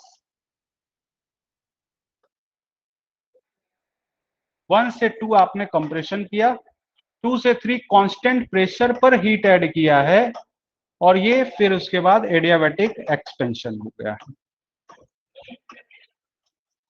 तो माय डियर फ्रेंड ये आपके पास ओपन ब्रिटान साइकिल का ये इस तरह से प्लॉट हो चुका है। बट अगर आप यहाँ पे टीएस प्लॉट करेंगे तो 1 से 2 एडियाबैटिक है, रिवर्सिबल एडियाबैटिक है, इंट्रोपी कांस्टेंट होगी, और इंट्रोपी कांस्टेंट होगी तो आपको एक वर्टिकल लाइन खींचना होगा। फिर उसके बाद ये, फिर उसके बाद ये,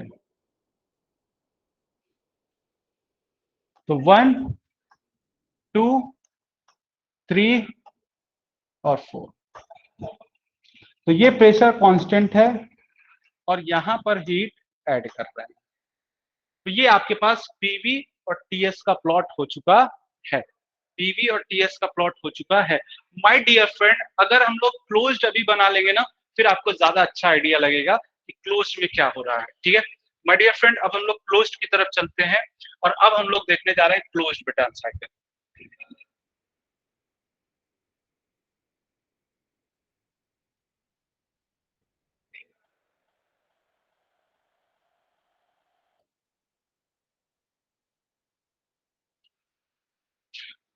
closed Brayton cycle. Okay my dear friend, बिल्कुल आराम से। क्लोज ब्रिटान साइकिल में वही सब कुछ है, बट थोड़ा सा चेंज ये है कि आपने ये कहा कि हमारे पास एक कंप्रेसर है,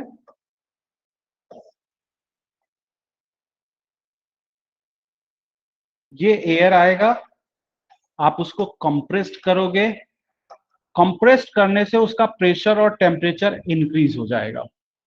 फिर उसके बाद हम लोग इसको लेकर चलेंगे हीट एक्सचेंजर में, फिर इसको हम लोग लेकर चलेंगे हीट एक्सचेंजर में। तो जब ये हीट एक्सचेंजर में चलेंगे माय डियर फ्रेंड, और फिर यहां पर आप चलेंगे टरबाइन के पास। तो ये आप चले टरबाइन के पास, ये टरबाइन से डेवलप्ड हुआ वर्क, और फिर यहां पे माय डियर फ्रेंड, यहां पे हीट ऐड किया है आपने। अगेन माय डियर फ्रेंड ये हीट एक्सचेंजर है, और हीट एक्सचेंजर कांस्टेंट प्रेशर पर ऑपरेट होता है। Heat exchanger my dear friend constant pressure पर ऑपरेट होता है, और फिर यहां से ये इस तरह से एक्सपेंड हो गया, और फिर यहां पे भी एक हीट एक्सचेंजर है, और यहां पे एक हीट एक्सचेंजर है। डेफिनेटली ये भी हीट एक्सचेंजर कांस्टेंट प्रेशर पर ऑपरेट होगा, और यहां से हीट रिजेक्ट हो जाएगा। ठीक है, तो अब समझते हैं माय डियर फ्रेंड बिल्कुल आराम से कि क्या हो क्या रहा है, क्या हो क्या रहा है। ठीक है, चले। अब देखिए माय डियर फ्रेंड, ये आप सपोज 1 पॉइंट पर है, 1 से 2 आपने रिवर्सिबल एडियाबैटिक कंप्रेशन किया, जिससे प्रेशर भी राइज होगा और टेम्परेचर भी राइज होगा। 2 से 3 आपने कांस्टेंट प्रेशर पर हीट ऐड किया है, और हीट ऐड करेंगे माय डियर फ्रेंड तो प्रेशर तो वही है क्योंकि कांस्टेंट प्रेशर यूज किया है, बट टेम्परेचर राइज हो चुका है। 3 पॉइंट पे बहुत ज्यादा प्रेशर और बहुत ज्यादा टेम्परेचर के साथ गैस जो है टरबाइन के ब्लेड पर स्ट्राइक करेगा। तो टरबाइन के ब्लेड पर स्ट्राइक करेगा तो उसको रोटेट करवाएगा, उसमें एक्सपेंशन होगा और आपको पावर डेवलप होगा। ठीक है, तो यानी यही आपका ऑब्जेक्टिव है, WT यानी टरबाइन के आउटलेट पे पावर हो गया। नाउ माय डियर फ्रेंड, ये 4 पॉइंट है, 4 टरबाइन का आउटलेट है। फिर उसके बाद आप एक हीट एक्सचेंजर यूज करके हीट रिजेक्ट करवा के वापस से आप कंप्रेसर में भेज देते हैं। तो my dear friend, this is your closed Brayton cycle, जिसमें आप देख पा रहे होंगे कि उसी एयर को बार बार रिसर्कुलेट किया जा रहा है। यहाँ पे कुछ एक्स्ट्रा बार बार एयर को रिजेक्ट और एयर को इनलेट नहीं करवाया जा रहा है। माय डियर फ्रेंड, जहां तक एयरक्राफ्ट की बात है, जब आप ऊपर लेकर जाते हैं तो इंजन को आप चाहते हो कि हल्का हो, लाइटर हो, तो आप सोचकर बताइए कौन सा व्हीकल लाइटर होगा, क्लोज बेटान साइकिल पे ऑपरेट होने वाला या ओपन बेटान साइकिल पे ऑपरेट होने वाला? जल्दी बताइए। सुहास का आंसर है ओपन। तेजस साहब?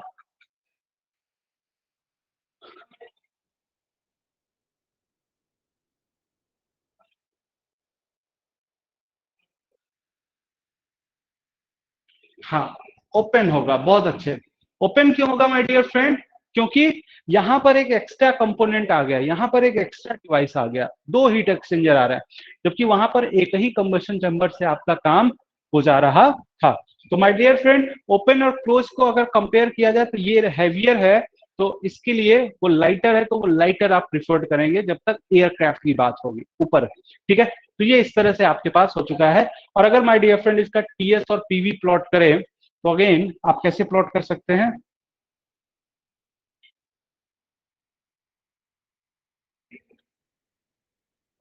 ये पीवी है,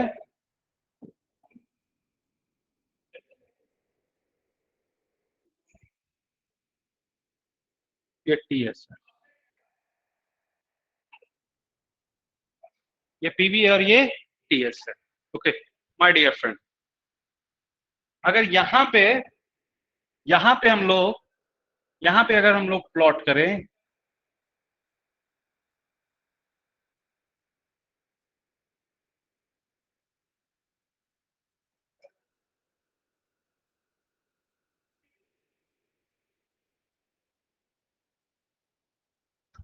ये 1 से 2, 2 से 3,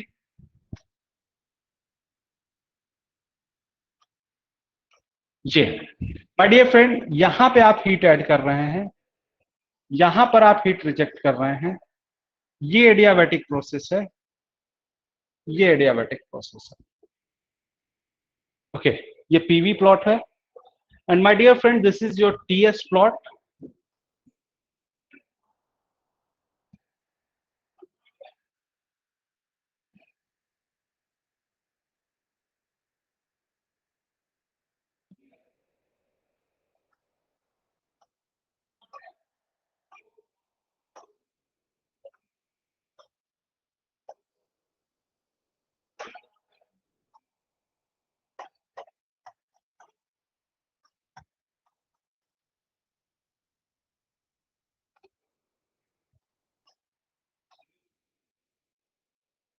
मेरे ख्याल से पीवी और टीएस प्लॉट में कोई कॉम्प्लेक्स नहीं होगा। क्या सब कुछ ठीक है? क्या सब कुछ ठीक है या कुछ दिक्कत है? Is everything okay? Is everything okay? Is everything okay?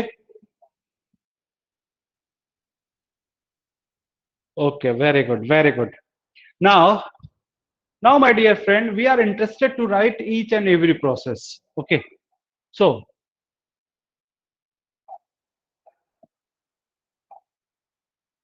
process 1 to 2. What is process 1 to 2, my dear friend?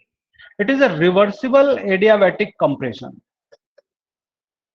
Reversible adiabatic compression. Reversible adiabatic compression.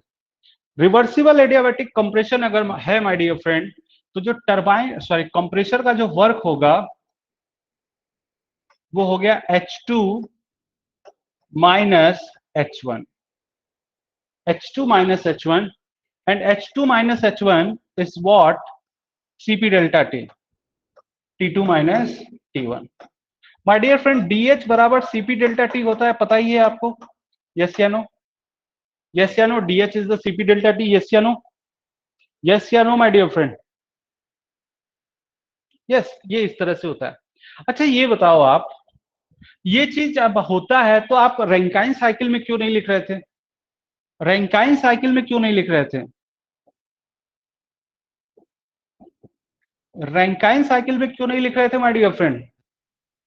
Any answer? Any answer?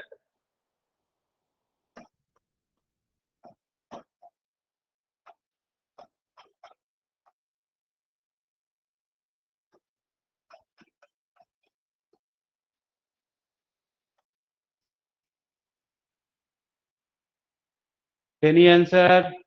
Rankine cycle में क्यों नहीं लिख रहे थे? वहां पे भी तो डेल्टा एच लिखा था, टरबाइन का वर्क, हीट एडिशन, सब कुछ तो लिख रहे थे डेल्टा एच, तो वहां पे क्यों नहीं लिखा? बताइए जल्दी।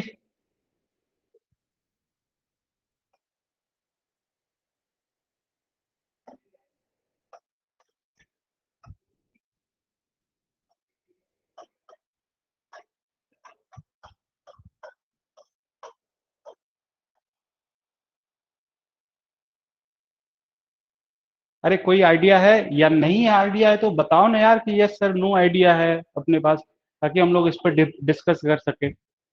आप बोलते नहीं हो तो मैं सोचता हूँ कि आप शायद जवाब देने वाले होंगे। My dear friend, because because वो जो है रैंकाइन साइकिल जो है माय डियर फ्रेंड, वो स्टीम के साथ हैंडल कर रहा है, वाटर के साथ हैंडल कर रहा है, and it is not a ideal gas. यहाँ पे गैस की बात हो रही है, gas is the ideal gas. तो DH is the Cp delta T is valid for ideal gas, not for liquid or steam. Are you getting my point? Are you getting my point, dear friend? हाँ, बहुत अच्छे। Now process 2 to 3 reversible heat addition at constant pressure, यानी Q1 is the S3 minus S2 Cp delta T. Now process 3 to 4. Process 3 to 4 is what, my dear friend? Reversible adiabatic expansion. Reversible adiabatic expansion. Reversible adiabatic expansion जो होगा, that is the Q2. Q2 is what? Very sorry. Reversible adiabatic expansion, that is the turbine work, and the turbine work is what? H3 minus H4, that is the Cp T3 minus T4। Turbine का work आपके पास कहां पे है my dear friend? Look at here, turbine 3 to 4, तो जो delta H होगा H3 minus H4, यहां से ये आपके पास इस तरह से हो जाएगा।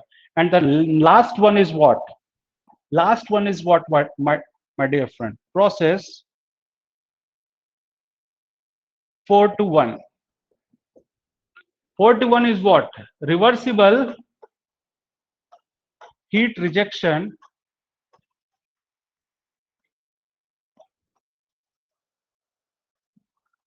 at constant pressure।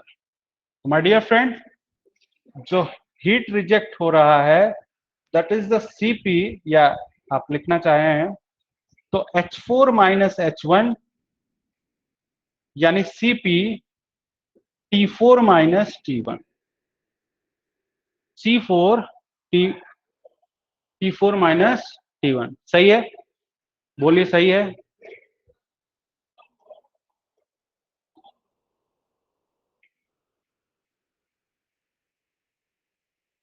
ठीक है,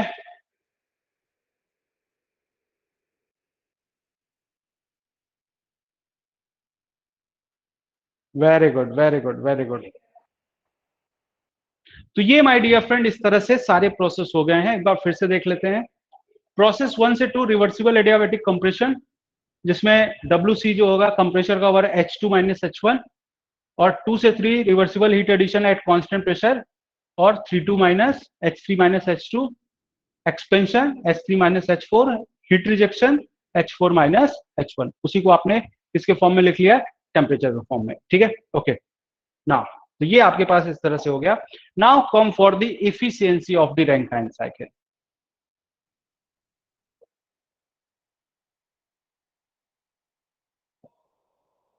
efficiency of Brayton cycle, very sorry, Brayton cycle। Brayton cycle की इफिशियंसी क्या होगी ये लिखना चाहते हैं। My dear friend, efficiency is nothing but it is the 1 minus Q2 by Q1, 1 minus Q2 by Q1। So 1 minus Q2 is what? Cp T4 minus T1, और Q1 Cp T3 minus T2। Look at here. Heat rejection is the Q2, that is the Cp T4 minus T1. Heat addition is the Q1, that is the Cp T3 minus T2। तो ये आपके पास इस तरह से हो चुका है। और अगर ध्यान दें, Cp गायब हो चुका है my dear friend, and efficiency 1 minus Cp गायब हो चुका है, T1 कॉमन ले लीजिए, तो ये हो गया T4 minus T4 by T1, very sorry, T4 by T1 minus 1, और यहां से T2 कॉमन ले लीजिए, तो ये हो जाएगा T3 by T2 minus 1, and this is the your equation number 1। This is the your equation number 1। This is your equation number 1। Hopefully यहां तक कोई प्रॉब्लम नहीं होगा। क्या यहां तक कोई प्रॉब्लम है? क्या यहां तक कोई प्रॉब्लम है?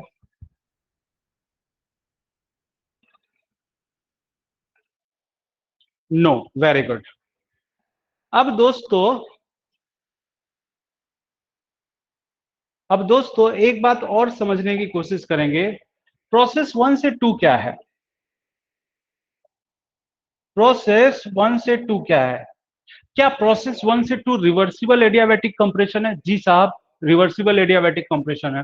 तो रिवर्सिबल एडियाबैटिक कंप्रेशन का T2 by T1 is the P2 by P1 to the power gamma minus 1 upon gamma होता है।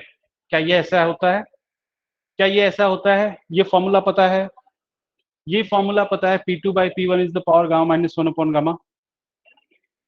हाँ, बिल्कुल सही बात है। And P2 by P1 is what my dear friend? P2 by P1 is known as my dear friend pressure ratio.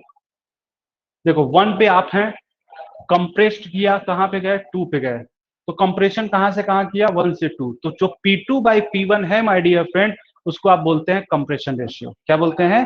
Compression, very sorry, pressure ratio. क्या बोलते हैं मेरे दोस्त? Pressure ratio. तो P2 by P1 is known as pressure ratio, that is the RP power gamma minus 1 upon gamma, gamma minus 1 upon gamma. This is the RP power gamma minus 1 upon gamma.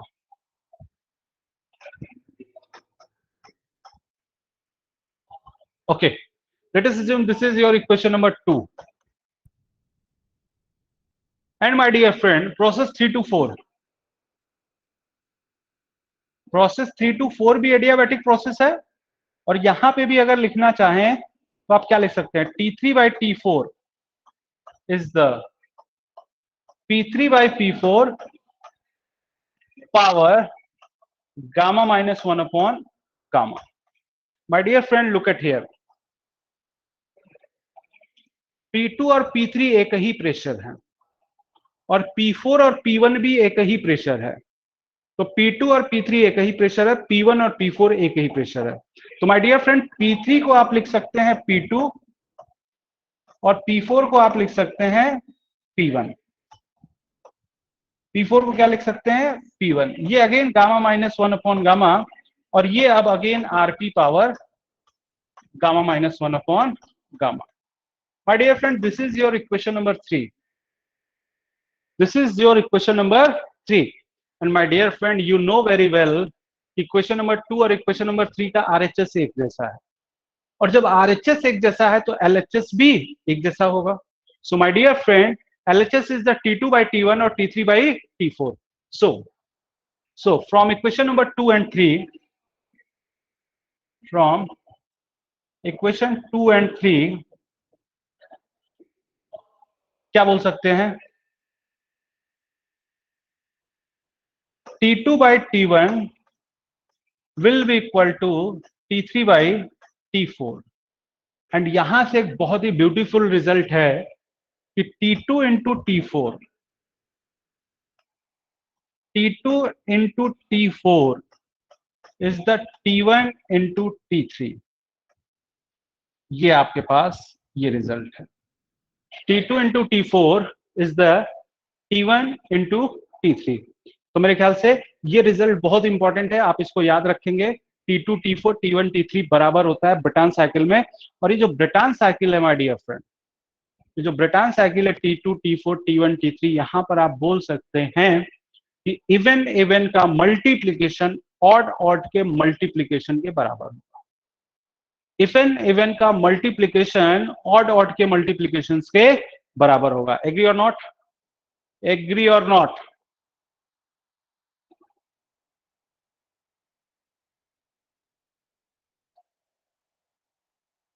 Very good. तो ये आपके पास बहुत ही important है, even even का multiplication odd odd के multiplication के बराबर होगा। अच्छा, एक और बात देखिए, इस T4 को इधर ला दें तो T4 by T1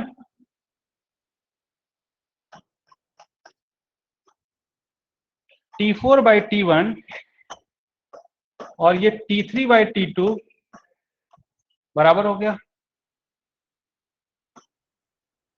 T4 by T1 और T3 बाई T2 क्या हो गया, बराबर हो गया। अगर इसको एक मिनट के लिए इसको x मान लिया जाए, एक मिनट के लिए माय डियर फ्रेंड x मान लिया जाए, तो from equation number 1, equation number 1 देखिए आप, T4 बाई T1 है और T4 बाई T1 क्या है, x है, तो ये x माइनस 1 हो गया। T3 बाई T2 है और T3 बाई T2 क्या है, x है, तो ये भी x माइनस 1 हो गया। तो x माइनस 1 और x माइनस 1 कैंसिल आउट हो जाएगा, बोलो यस या नो? x माइनस 1 और x माइनस 1 कैंसिल आउट हो जाएगा, and you have only 1 minus T1 by T2।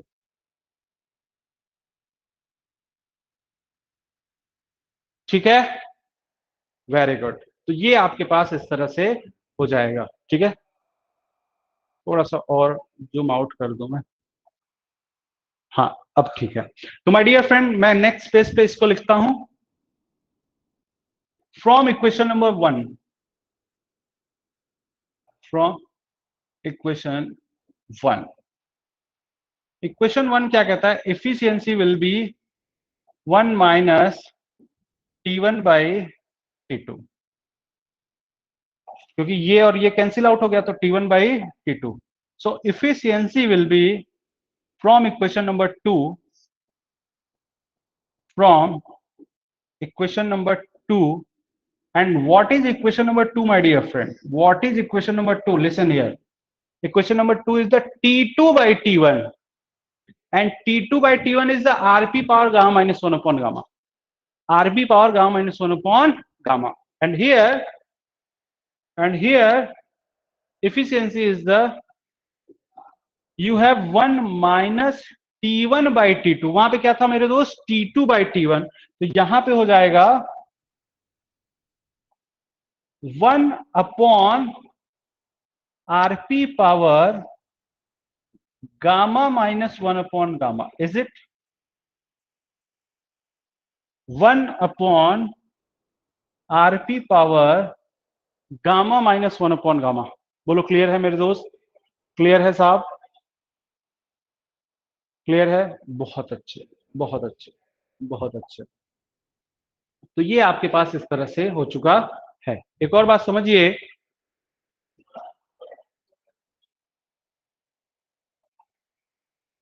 ठीक है, अब देखिए आप यहां पे क्या कह रहे हैं, efficiency of Brayton cycle, this is the efficiency of the Brayton cycle, this is the efficiency of Brayton cycle, and the efficiency of Brayton cycle will be the function of Rp and gamma, will be the function of Rp and gamma, will be the function of Rp and gamma, ठीक है, will be the function of Rp and gamma, ये आपके पास इस तरह से है, ठीक है, Rp और गामा। अब आप मुझे देखकर बताओ, अब आप मुझे देखकर बताओ कि जो इफिशियंसी है ब्रेटन साइकिल की वो आरपी और गामा पे डिपेंड कर रही है, तो आरपी के बढ़ने के साथ साथ इफिशियंसी क्या होगी ब्रेटन साइकिल की, आरपी के बढ़ने के साथ साथ efficiency of Brayton cycle increases और डिक्रीजेस,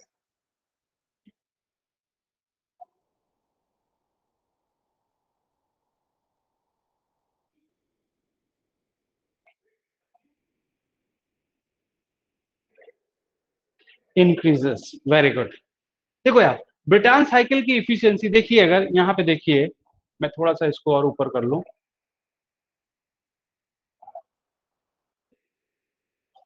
अब ध्यान से समझिए,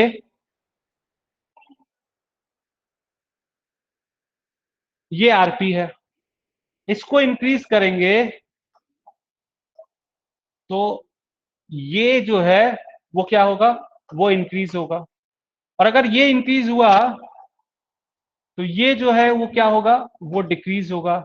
अच्छा, माइनस वाला टर्म डिक्रीज हो रहा है, तो इसका मतलब डेफिनेटली ये जो ओवरऑल होगा वो क्या होगा, वो इंक्रीज होगा। तो यानी आरपी के इंक्रीज होने के साथ साथ इफिशियंसी जो होगी वो क्या होगी, वो इंक्रीज होगी। So my dear friend, you can easily से दैट आरपी के इंक्रीज होने के साथ साथ ब्रेटन साइकिल की जो इफिशियंसी है वो इंक्रीज होगी। ओके, अच्छा गामा के साथ, गामा के साथ क्या होगा माय डियर फ्रेंड, गामा के साथ क्या होगा माय डियर फ्रेंड, गामा अगर इंक्रीज हो रहा है तो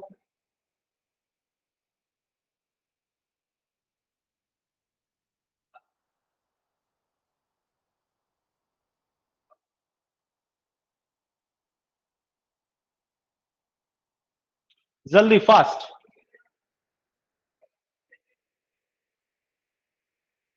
फास्ट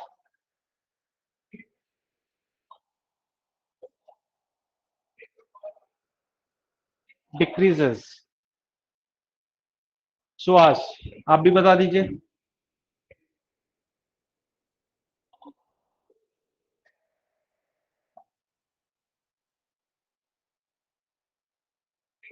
सुहास, दोस्तों gamma minus one upon gamma को ऐसे लिख लीजिए एक मिनट के लिए,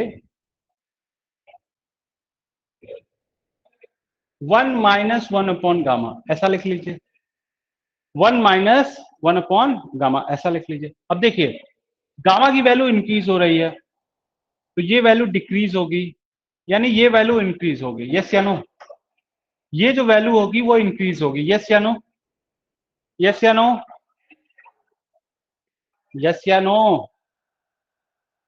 अब देखिए ये इंक्रीज होगा तो ये इंक्रीज होगा, और ये इंक्रीज होगा तो ये डिक्रीज होगा, माइनस वाली चीज डिक्रीज होगी तो ओवरऑल वैल्यू क्या होगी, इंक्रीज होगी, ओवरऑल वैल्यू क्या होगी, इंक्रीज होगी। तो आप क्या समझ पा रहे हैं, समझ पा रहे हैं, समझ पा रहे हैं कि यहां पे अगेन इफिशियंसी क्या होगी, इंक्रीज। बोले कोई डाउट, कोई डाउट है माय डियर फ्रेंड।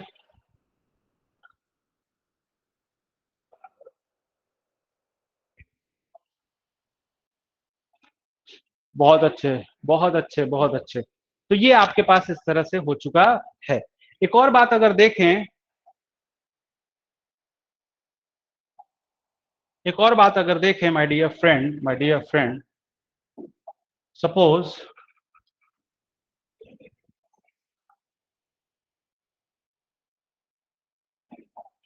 तो ये है सपोज इफिशियंसी, ये है आरपी, प्रेशर रेशियो। ठीक, ये बताओ यार, आरपी की वैल्यू अगर 1 होगी तो इफिशियंसी कितना होगा?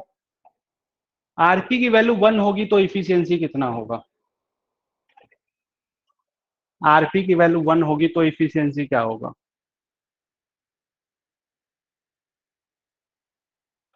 अरे जल्दी बता दो यार।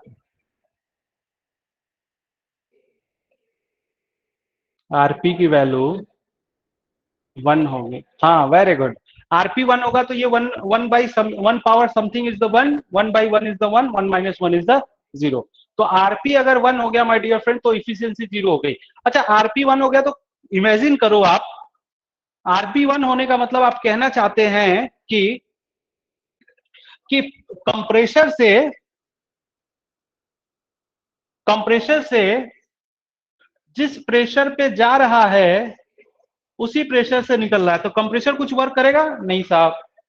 टरबाइन से जिस प्रेशर पे जा रहा है उसी प्रेशर पे निकल रहा है, तो टरबाइन से भी तो कुछ वर्क वगैरह नहीं होगा। यानी कंप्रेसर और टरबाइन यूजलेस है। तो माय डियर फ्रेंड, आरपी जब 1 होगा ना, तो चाहे वो इफिशियंसी हो, चाहे वो वर्क आउटपुट हो, सब कुछ 0 हो जाएगा। और अब यहां से जैसे जैसे आरपी बढ़ेगा, इफिशियंसी बढ़ेगा। अब यहां से जैसे जैसे आरपी बढ़ेगा, इफिशियंसी बढ़ेगा। बट हाँ, गामा के बढ़ने के साथ साथ भी इफिशियंसी बढ़ेगी। गामा के बढ़ने के साथ साथ भी इफिशियंसी बढ़ेगी माय डियर फ्रेंड। तो ये आप इस तरह से बता सकते हैं कि साहब, ये गामा सपोज ये 1.67 है, ये गामा सपोज 1.4 है, ये गामा सपोज 1.3 है। तो जैसे जैसे गामा की वैल्यू बढ़ेगी, इफिशियंसी बढ़ेगी, और जैसे जैसे आरपी की वैल्यू बढ़ेगी तो भी इफिशियंसी बढ़ेगी। बोलो क्लियर है? क्लियर है माय डियर फ्रेंड? क्लियर है? डायग्राम में कोई डाउट? बहुत अच्छे, बहुत अच्छे, बहुत अच्छे माय डियर फ्रेंड। तो ये आपके पास इस तरह से हो चुका है। ठीक है, तो ये आपके पास इस तरह से हो चुका है माय डियर फ्रेंड। ठीक है, तो चलिए आज का सेशन यहीं तक करते हैं। कल मिलेंगे, और भी आगे पढ़ाई किया जाएगा, इफेक्ट ऑफ प्रेशर रेशियो देखा जाएगा, और भी आगे की बात होगी। ठीक है ना, मीन टेम्परेचर्स वगैरह वहां पे भी देखेंगे थोड़ा सा। ठीक है, तो आज दोस्तों इतना ही करते हैं। कल हम लोग मिलेंगे और ढेर सारी बातें करेंगे। बट आप स्क्रीनशॉट एक बार ले लीजिए, स्क्रीनशॉट ले लीजिए सारे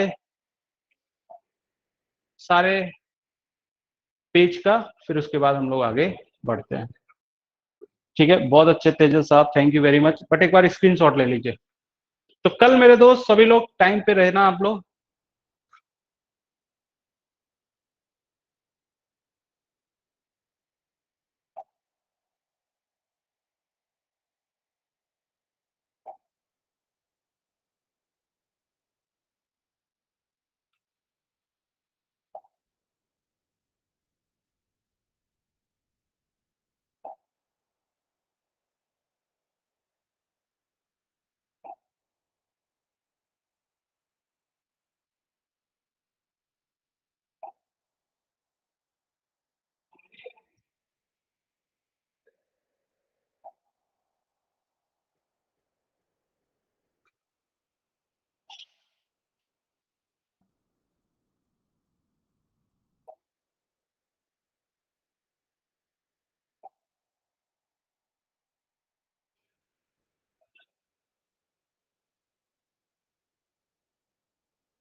ओके, तो होपफुली माय डियर फ्रेंड ये सारी चीजें क्लियर हो गई होंगी। स्क्रीनशॉट सब कुछ क्लियर है? सब कुछ ठीक है?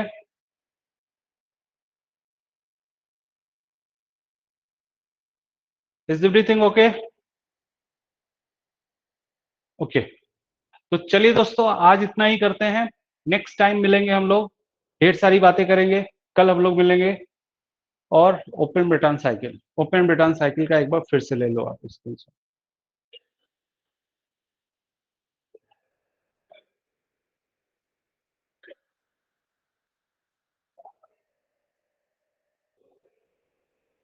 एक ये है,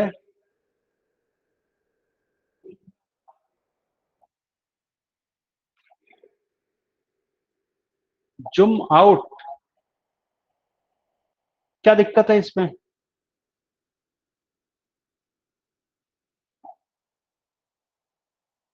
कहाँ हो गया सुहास, हो गया या कहीं प्रॉब्लम आ रही है?